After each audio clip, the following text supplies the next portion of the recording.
ब्रह्मांड को हर वक्त एक ऐसी चीज की जरूरत होती है जो चीज इस ब्रह्मांड को अपने आप में समझ सके और अपनी शक्ति को एक जगह से दूसरी जगह पर भेजने के लिए कामयाब रहे और कभी भी ब्रह्मांड के सामने अपनी शक्ति का जिक्र ना करें। ब्रह्मांड में अनंत ऊर्जा की अवधारणा एक जटिल और सूक्ष्म विषय है जो भौतिकी, ब्रह्मांड विज्ञान और सैद्धांतिक अवधारणाओं के विभिन्न पहलुओं को छूता है। बिग बैंग थ्योरी मानती है कि ब्रह्मांड की शुरुआत लगभग 13 बिलियन साल पहले एक विलक्षणता के रूप में हुई थी।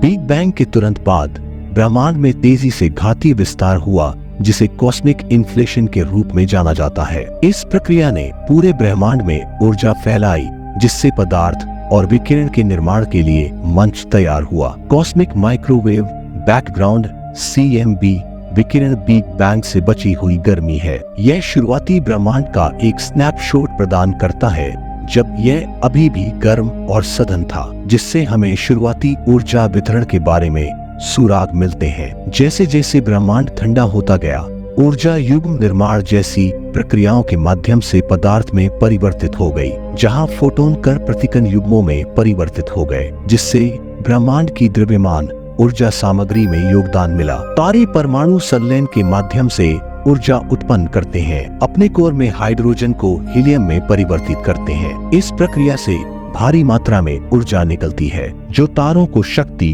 प्रदान करती है और अंतरिक्ष में विकीर्ण होती है। तारकीय न्यूक्लियोसिंथेसिस वह प्रक्रिया है जिसके द्वारा संलयन प्रतिक्रियाओं के माध्यम से तारों के भीतर तत्वों का निर्माण होता है। यह प्रक्रिया न केवल ऊर्जा उत्पन्न करती है बल्कि ग्रहों और जीवन के निर्माण के लिए आवश्यक भारी तत्वों का निर्माण भी करती है। जब विशाल तारे अपने परमाणु ईंधन को समाप्त कर देते हैं तो वे सुपरनोवा विस्फोटों से गुजरते हैं। ये प्रलयकारी घटनाएं भारी मात्रा में ऊर्जा छोड़ती है, भारी तत्वों को अंतरिक्ष में फैलाती है और ब्रह्मांडीय ऊर्जा बजट में योगदान देती है। ब्लैक होल पदार्थ के अभिवृद्धि के माध्यम से महत्वपूर्ण ऊर्जा उत्पन्न कर सकते हैं। जैसे जैसे पदार्थ ब्लैक होल में घूमता है, यह गर्म होता है और एक्सरे और अन्य विकिरण उत्सर्जित करता है। एक ऐसी प्रक्रिया जो पूरी आकाशगंगाओं को भी पीछे छोड़ सकती है। हॉकिंग विकिरण एक सैद्धांतिक प्रक्रिया है जिसमें ब्लैक होल अपने इवेंट क्षितिज के पास क्वांटम प्रभावों के कारण विकिरण उत्सर्जित करते हैं। यह घटना बताती है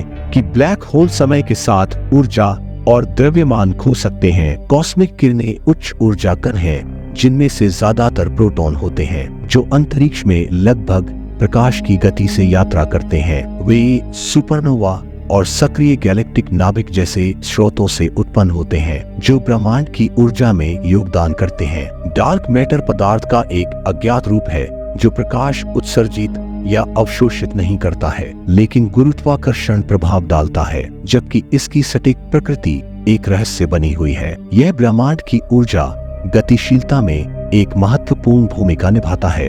डार्क एनर्जी एक रहस्यमयी शक्ति है जो ब्रह्मांड के त्वरित विस्तार को संचालित करती है। यह ब्रह्मांड की कुल ऊर्जा घनत्व का लगभग 68% हिस्सा है और ब्रह्मांड की बड़े पैमाने की संरचना को प्रभावित करता है। अंतरिक्ष के निर्वात में क्वांटम उतार चढ़ाव ऊर्जा के स्तर में अस्थायी परिवर्तन उत्पन्न कर सकते हैं। ये उतार चढ़ाव क्वांटम क्षेत्र सिद्धांत के लिए मौलिक है और सबसे छोटे पैमाने पर ब्रह्मांड की ऊर्जा में योगदान करते हैं। गुरुत्वाकर्षण तरंगे अंतरिक्ष समय में लहरें हैं जो बड़े पैमाने पर वस्तुओं को गति देने के कारण होती है, जैसे कि विलय करने वाले ब्लैक होल या न्यूट्रॉन तारे। ये तरंगे पूरे ब्रह्मांड में ऊर्जा ले जाती है। ब्रह्मांड में वस्तुएं अपने तापमान के आधार पर ऊष्मीय विकिरण उत्सर्जित करती है। इसमें ब्रह्मांडीय माइक्रोवेव पृष्ठभूमि से लेकर ग्रहों और तारों से निकलने वाले अवरक्त विकिरण तक सब कुछ शामिल है। आकाशगंगाओं में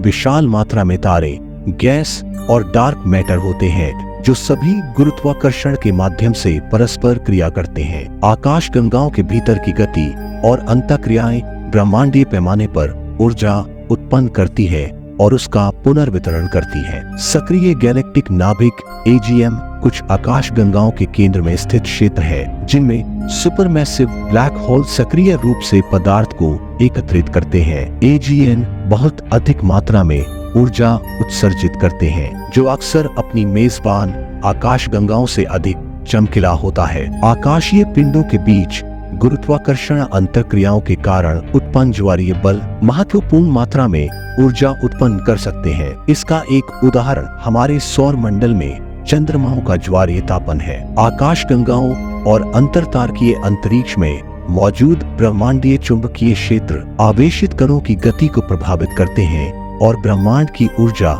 गतिशीलता में योगदान करते हैं। जब पदार्थ और प्रतिपदार्थ आपस में टकराते हैं तो वे एक दूसरे का विनाश करते हैं, अपने द्रव्यमान को पूरी तरह से ऊर्जा में बदल देते हैं। यह प्रक्रिया अत्यधिक कुशल है और इससे बहुत अधिक मात्रा में ऊर्जा निकलती है। शून्य बिंदु ऊर्जा वह न्यूनतम संभव ऊर्जा है जो किसी क्वांटम यांत्रिक प्रणाली में हो सकती है, जबकि यह एक सैद्धांतिक अवधारणा है।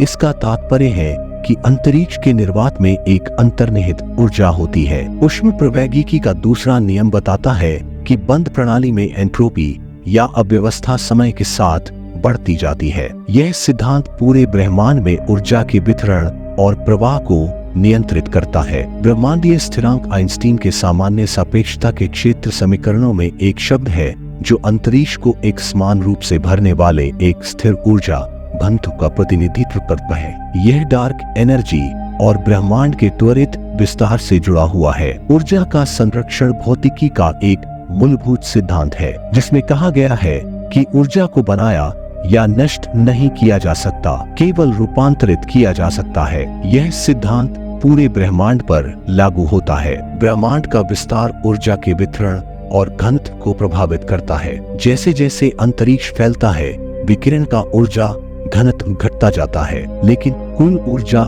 एक निश्चित आयतन के भीतर स्थिर रहती है। आकाशगंगाओं, समूहों और सुपर क्लस्टरों के निर्माण में गुरुत्वाकर्षण पतन शामिल है, जो संभावित ऊर्जा को गतिज और तापीय ऊर्जा में परिवर्तित करता है, जो ब्रह्मांड की बड़े पैमाने की संरचना को आकार देता है। ब्रह्मांडीय जाल ब्रह्मांड की बड़े पैमाने की संरचना है, जो आकाशगंगाओं और डार्क मैटर के तंतुओं से बना है। इस जाल के भीतर की गतिशीलता ऊर्जा के वितरण और प्रवाह को प्रभावित करती है। इंटरगैलेक्टिक माध्यम वह पदार्थ जो आकाशगंगाओं के बीच के स्थान में मौजूद होता है में गर्म फैली हुई गैस होती है जो एक्स-रे उत्सर्जित करती है और ब्रह्मांड के ऊर्जा संतुलन में योगदान देती है। बिग बैंग के बाद पहले कुछ मिनटों में आदिम न्यूक्लियोसिंथेसिस हुआ, जिससे सबसे हल्के तत्व उत्पन्न हुए। इस प्रक्रिया ने ऊर्जा जारी की और तारों और आकाशगंगाओं के निर्माण के लिए प्रारंभिक स्थितियां निर्धारित की।